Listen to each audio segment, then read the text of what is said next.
السلام عليكم ورحمة الله وبركاته. صباح الخير أو مساء الخير، تحياتي لكم جميعا. نبدأ حكايتنا بالصلاة والسلام على سيدنا محمد. قصة النهاردة عن واحد بيقول: فضلا منكم بس قبل ما نبدأ القصة تعملوا لايك على القصة ويتعلقوا معايا عشان تساعدوا صاحب القصة. ساعات أوقات كتير بيبقى حلكم في الإفادة ليه هو، وبيرجعوا يتصلوا بيا ويقولوا لي احنا فعلا استفدنا، وبلاقيهم واخدين التعليقات. يعني كذا حد صور لي تعليق قال لي انا مشيت عن النصيحة دي وفعلا الحمد لله حياتي بقت كويسة. فيا ريت تساعدونا ان انتوا تعلقوا على القصة وتشيروا القصة عشان توصل لأكبر عدد من الناس. قصتنا النهاردة عن واحد بيقول: انا متجوز، معايا 3 أطفال، ليا 2 اخوات بنات، وكانت مامتي عايشة معايا في نفس البيت. كانت هي الشقة اللي تحت وانا الشقة اللي فوق. علاقة مراتي بأمي واخواتي كانت كويسة جدا جدا، ما فيش اي مشاكل ولا اي حاجة، حتى لو مشكلة بتبقى بسيطة وبتتحل في ساعتها وعادي جدا. المهم ليا اخت واحدة مبسوطة جدا ماديا، بس عندها مشكلة ان جوزها بخيل جدا جدا. يعني ممكن تروح عنده البيت ما يشربكش كوباية مية، بس لما يحصل عندك موقف يبقى واقف في ظهرك، مش واقف في ظهرك ماديا، واقف معنويا. يبقى مثلا لو مامتي كانت في المستشفى وانا في الشغل تلاقيه جرى قبلية وداها المستشفى، بس ما دفعش الحساب، واقف على الحساب. معاملته بقى بيته مع مراته واولاده جميلة جدا، كل طلبات بيته مجابة. عمره ما كان بخيل عليهم، هو بخيل على الضيوف وعلى الناس اللي بره. دايما يقول لها: وانا اصرف على الغريب ليه؟ انا ليا اكفي بيتي وولادي، لو حاجة ناقصاهم يبقى ليكوا الكلام. ده كلمته. فاحنا خلاص عرفناه وقلنا خلاص خليها في بيتها مبسوطة، وبنسأل على بعض بالتليفونات وخلاص. لو في حاجة لا قدر الله حد تعبان، حاجة كده ضرورية ان احنا نروح، فبنضطر نروح. غير كده ملناش علاقة بيهم من بعيد لبعيد. اختي التانية حالتها على قدها، جوزها بيشتغل في شركة برضو على قده ومرتبه على قده، من 5 شهور كده توفى، بس كانوا عايشين في شقة ايجار. اختي دي عايشة في بلد تانية. قعدت كده من فترة أمي بعد علاجات وبعد دخول وخروج مستشفيات وكده، وأنا اللي كنت شايلها أنا ومراتي، وأنا اللي كنت بصرف عليها. بصراحة هي لما شافتني أنا بعمل كده قبل ما تتوفى راحت كاتبالي البيت باسمي، كانت مفكرة إن أنا هبقى سند وظهر لإخواتي. المهم بعد ما أختي دي جوزها توفى، قاعد كده بتفرج على الفيس، فلقيت اختي نازله على النت، واحد مشيرها ومصورها وهي في الشارع عايشه في خيمه هي الولدين ولادها. فبقيت مستغرب جدا، وبقيت مش مستوعب هي دي اختي، وبقيت اسال مراتي هي دي اختي. انا دايما بسال عليها بالتليفون من ساعه ما جوزها توفى: عامله ايه، اخبارك ايه، تمام، كويسه، محتاجه حاجه؟ لا مش محتاجه حاجه. وده كان ردها عليا، بس كنت بحس في ردها ان هي مكسوره، بس ما جاش في بالي اصلا ان هي عايشه في الشارع وان هي تدفع ايجار ولا الكلام ده كله.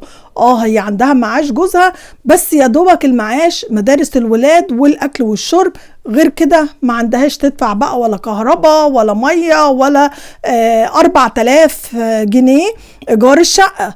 طب يا بنتي ما جيتيش؟ انا لما عرفت كده بقيت قاعد مذهول. اتصلت باختي التانية، قلت لها: اختك بصي، وبعت لها الفيديو.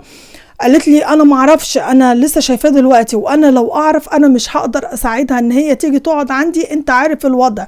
انا كل اللي هقدر اعمله مش هقدر اجيب لها شقة تانية، ممكن اطلع لها مبلغ صغير كده من ورا جوزي ادبقه من مصروف البيت وادهولها في ايديها يساعدها على المعيشة. لو انت تقدر بقى تعيشها في الشقة بتاعت امك اللي تحت عيشها فيها. المهم رحت قايل لمراتي: خلاص انا هجيب اختي تقعد، هجيبها من الشارع واجيبها تقعد في بيت امي هنا تحت. لقيت مراتي اتحولت لشخصية تانية. انت بتتكلم ازاي؟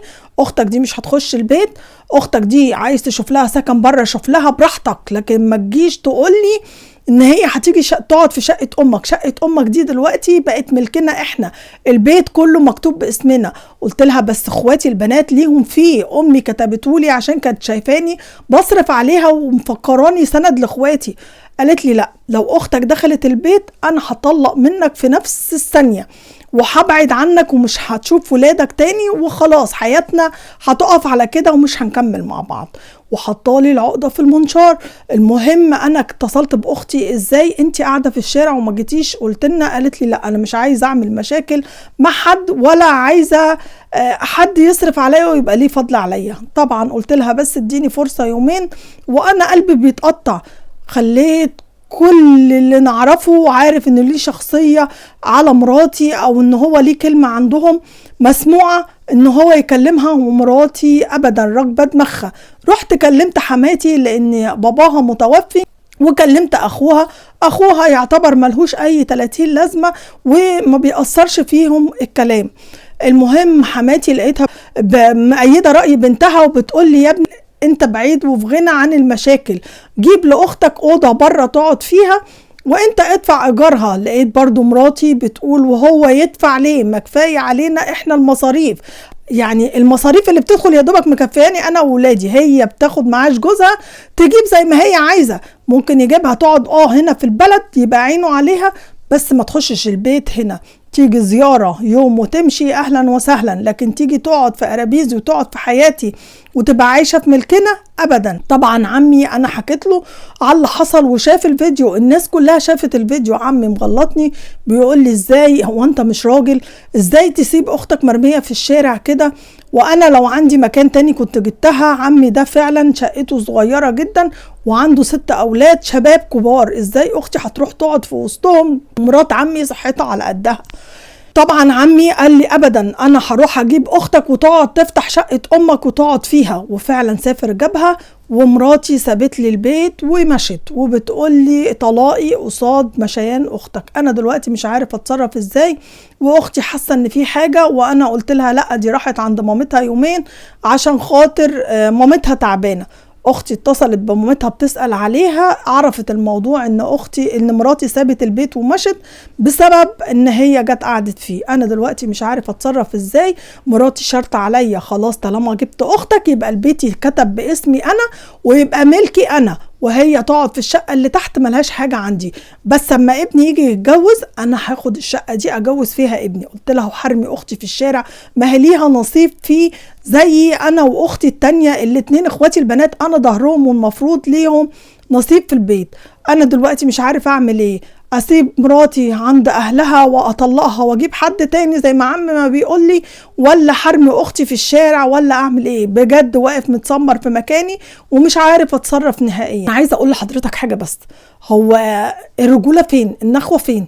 ده شرفك، ده عرضك، رميه في الشارع. ازاي بيجي لك نوم كده وتحط راسك على المخده واختك مرميه ونايمه في الشارع هي واولادها؟ الرحمه راحت فين؟ بجد مش عارفه اقول لك ايه. انت ازاي بتبعت تسال على حاجه زي دي؟ احنا ياما قلنا الستات بتتغير. انا ما بقولش الست ليه ما تشيلش اهل جوزها طالما كويسين وما فيش مشاكل. ايه يعني عندك شقه زياده يا ستي؟ انت ولادك لسه صغيرين، يا عالم العمر ايه اللي يحصل؟ انت الدنيا مش دايما حد. طالما الست كويسه حسي بيها، دي ست مرميه في الشارع متقبله اي حاجه غير الاهانه ان هي تيجي تقعد وتخرب بيتك. انت شايفه الست وصلت لدرجه ايه؟ ان هي فضلت تقعد في الشارع ولا تجيش بيت امها اللي بفلوس ابوها. ازاي تفكري في حاجه زي دي؟ الدنيا مش دايما لحد، ولا الصحه دايما لحد. ربنا يعني يدي الصحه لجميع الناس، بحاجه تقومك كده في ساعتها زي ما انت قاعده كده في السرير ما تقدريش تتحركي. يا ستي حبي الخير للناس عشان الناس تحب لك الخير، عشان ربنا يجازيكي خير على اللي انت بتعمليه. لو اختك هترضي ان هي تترمى في الشارع وانت قاعده في بيت طويل عريض، يعني يبقى ملكها هي واختها وليها ورث فيه؟ ايه يعني امه كتبته باسمه؟ كانت عايزة تراضيه على اللي كان بيصرفوا عليها مش اكتر، عشان ياخد باله من اخواته البنات مش عشان يرميهم في الشارع.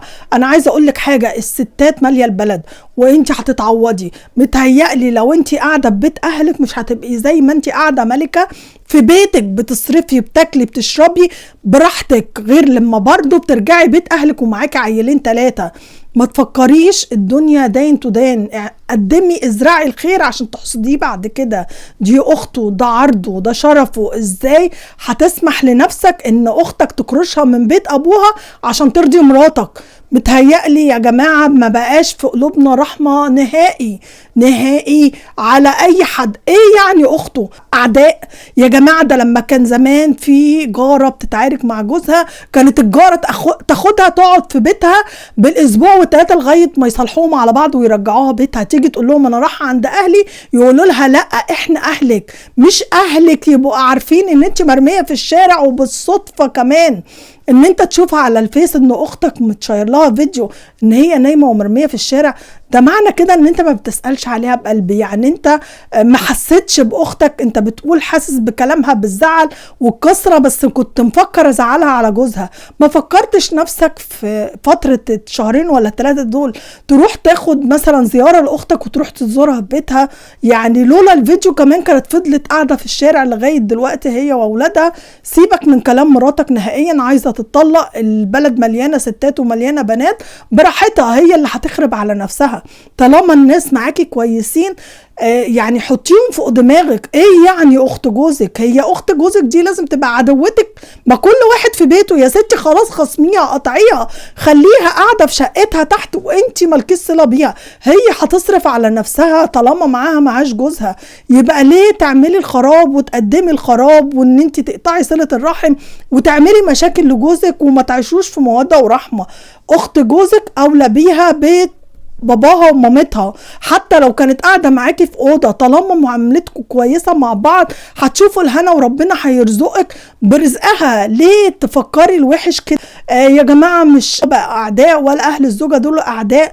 يا ريت نرجع للمودة ونرجع للرحمة ونرجع لديننا، نرجع للعشرة الطيبة زي ما كنا زمان. يا ريت نرجع لزمان. النت بجد السوشيال ميديا بوظ العلاقات بين الناس نهائيا بسبب الكره، بسبب ان كل واحده عايزه بيتها وجوزها ليها هي بس مش عايزاه لاهله، وبسبب ان الراجل عايز مراته ليه هو لوحده ومش عايزها لاهلها ولا تزور اهلها ولا اي حاجه، عايز يقطعها عن الدنيا كلها.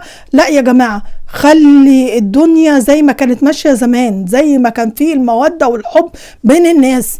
ما تضحيش باختك، خلي اختك قاعده زي ما هي، عايزه ترجع اهلا وسهلا، مش عايزه ترجع البلد مليانه ستات ومليانه بنات. عايش اختك في سندك وظهرك وخيرك، مش عايزه ترجع غير لما تكتب لها البيت. اوعى لو كتبت البيت هتترمى انت واختك في الشارع، مش اختك بس، انت كمان هتترمى في الشارع. عاجبها ترجع على كده ببيتها وشقتها وتبقى كل واحد منفصل في بيته، اهلا وسهلا. مش عاجبها يبقى خليها قاعده جنب امها اللي مقوياها على كده، وصدقني هما شهرين 3 ومش هتطيق العيشه بره بيتها وهترجع لك تاني. ده رأيي أنا. شوف رأي الناس في الكومنتات هتقولك ايه. بجد تعبنا من مشاكل اخوات الزوج مع مرات الاخ. بجد الناس ما بقتش طايقه بعضيها. نحب بعض ونحب الخير لبعض عشان الدنيا تبقى سلسة كده، الدنيا يبقى فيها المودة والرحمة، ما بقاش فيه غير الشر، وان كل واحد عايز حاجة تبقى ليه هو لوحده حياته. هو اللي عايش مبسوط، هو اللي عايش الغنى، هو اللي عايش في خير ربنا اللي بيديهوله. بس ده امتحانات ربنا بيحطنا فيها وبيشوف يا عالم الدنيا يحصل لك ايه، حطي نفسك مكانها. ده رأيي أنا. شوف رأي الناس في الكومنتات هتقولك ايه. لايك وشير للفيديو وأحلى تعليق على القصة من عندكم، ويا ريت تساعدوني باللايك والتعليقات على القصة. سلام عليكم.